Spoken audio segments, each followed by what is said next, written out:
del espermatozoide con el óvulo. Una vez se da la fecundación como tal, ya inicia una vez la vida.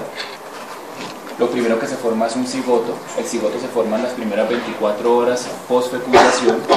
El cigoto se caracteriza porque es una célula, o bueno, una célula no, sino una estructura en la cual en su interior va a tener múltiples células.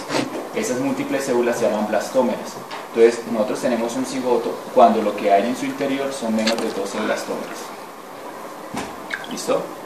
Después de eso se va a formar una mórula. La mórula es cuando estas células continúan aún dividiéndose y cuando hay más de 12 blastómeras pero menos de 36. Eso es lo que se llama mórula. Y después de eso se forma un blastocisto. El blastocisto es que todas estas células, que deben ser más de 36 en este caso, empieza a formarse una cavidad llena de líquido. Esa cavidad se llama blastocele y genera como una división. Se llena de líquido y la mayoría de las células las va a rechazar hacia uno de los polos de esa estructura. Esta estructura llena de líquido en su interior es lo que se llama blastocisto y esa es la forma con la cual el huevo fertilizado va a llegar a la cavidad uterina o a la cavidad endouterina. ¿Listo? Entonces un huevo fertilizado no llega ni en forma de cigoto ni en forma de mórula, sino llega en forma de blastocisto para poderse implantar. Entonces, aquí nosotros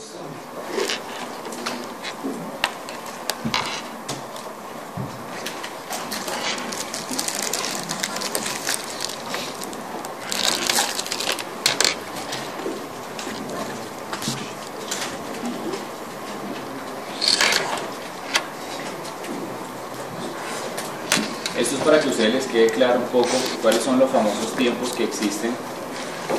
Normalmente cuando se da la fertilización ocurre en una parte de la tuba o de la trompa uterina que se llama la ampolla. ¿Listo? Esa ampolla es como la parte más amplia.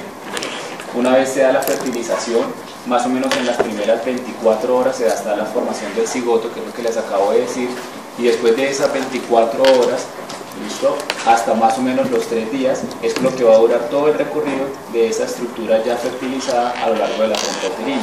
Solamente después del tercer día es cuando el blastocisto ya llega como tal a la cavidad endouterina. Entonces, si a nosotros nos preguntan cuánto tiempo dura o en cuánto tiempo se va a dar la implantación de un huevo que ya esté fertilizado, pues uno tiene que tener en cuenta que los tiempos van a ser completamente diferentes dependiendo de lo que nosotros estemos hablando. Yo puedo decir que un huevo se va a implantar a nivel de la cavidad endometrial 2 o 3 días después de haber ingresado.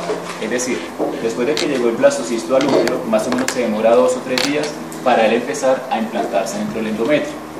Ese ingreso o esa implantación endometrial es lo que genera un sangrado. Por lo tanto, muchas pacientes confunden ese sangrado que dura 2 o 3 días con un periodo. Y cuando llega la ausencia del siguiente periodo, se da cuenta que está embarazada y ya tiene más o menos 6 semanas de embarazo. ¿Listo?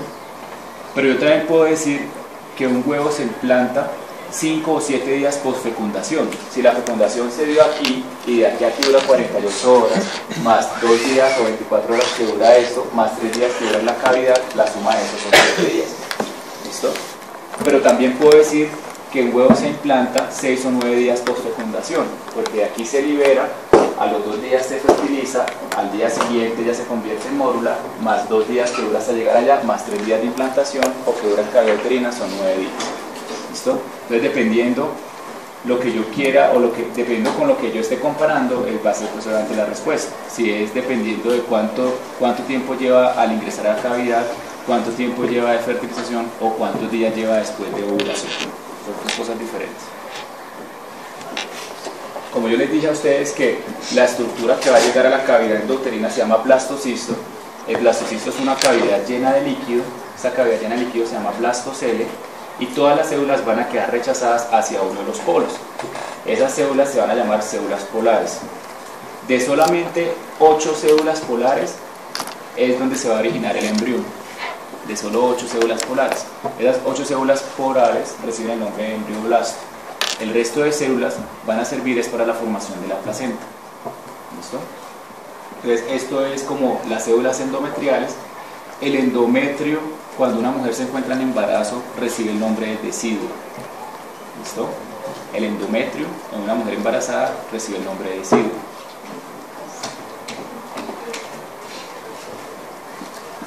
Cuando ese blastocisto entra en contacto con el endometrio, tiene que haber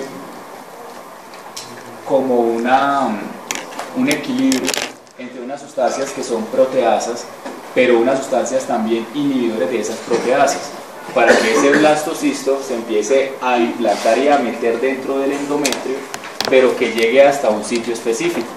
Cuando no existe ese balance entre proteasas e inhibidores de proteasas, se va a dar una implantación anormal y puede llegar a generar una cosa que nosotros conocemos como placenta acre, que es que la placenta se encuentra infiltrando más allá de donde normalmente tiene que llegar. Entonces puede infiltrar en el miometrio, por ejemplo, y eso es algo anormal, puede infiltrar ciertas estructuras.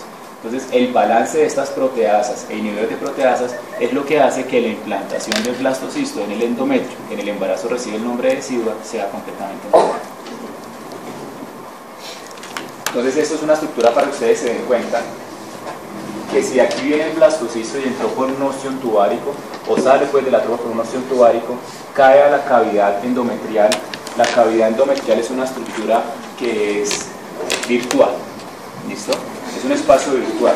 Entonces ese huevo va a estar en contacto con una de las caras de todo el endometrio y a partir de ahí empieza a implantarse. Entonces el huevo, por la cara que está en contacto con el endometrio, va a formar una estructura que se llama el corium frondoso, ¿sí? Como su nombre lo dice, o sea, son como... Es como cuando vimos en la foto de la placenta del alumbramiento tipo Duncan, que es una estructura todo regular, lo de la cara materna, ¿sí? Ese es el corium frondoso. Entonces es simplemente la parte del huevo que va a entrar en contacto inicial con lo que es la decidua o el endometrio. Pero ¿qué pasa? Una vez el huevo se meta ahí, va a empezar a crecer. Como empieza a crecer, pues en la parte de aquí de arriba, ¿sí? Obviamente también va a haber un contacto con una decidua. El contacto que está en esta parte de arriba se llama corium liso. El resto de decidua o de endometrio en la cual no se implantó el embrión se va a llamar decidua parietal. El endometrio que está directamente en contacto con el corium frondoso recibe el nombre de decidua basal. Decidua basal. El endometrio que está en contacto con el corium frondoso. ¿Listo? De tal manera que si en algún momento dado nos preguntan qué es la placenta no es más que la unión del corium frondoso, ¿listo?, con la decidua basal que había en ese momento. El corium liso, que está en este lado, nunca va a formar la placenta, y la decidua parietal, que está en este lado, tampoco va a formar placenta. ¿Listo? Es solamente una de las partes, mejor dicho, la parte polar del blastocisto que unió con el endometrio. Entonces, corium frondoso más decidua basal es lo que va a formar como tal la placenta. Una placenta, un embarazo a término, es una estructura, ya vimos que era en las clases iniciales, que era, la placenta es un órgano endocrino que aparece en el embarazo, que usualmente no está. Puede llegar a tener un diámetro de 15 a 25 centímetros, puede tener más o menos 3 centímetros de espesor, pesa aproximadamente 500 gramos, se compone de 13 a 38 lóbulos aproximadamente, y existe una relación entre el peso de la placenta con el peso fetal. Se dice que esa relación es 1 a 5, es decir, la placenta pesa más o menos un quinto de lo que pesa el feto, y la función de la placenta pues no es más que todo lo que es el transporte de los gases respiratorios, todo lo que es el transporte de nutrientes. Ya habíamos dicho anteriormente que es un órgano endocrino porque produce estrógenos, produce andrógenos, produce lactógeno placentario, produce cortisol, y además de eso tiene una función inmunológica. La placenta es rica en ciertas inmunoglobulinas que van a evitar el paso de ciertas infecciones hacia nivel fetal.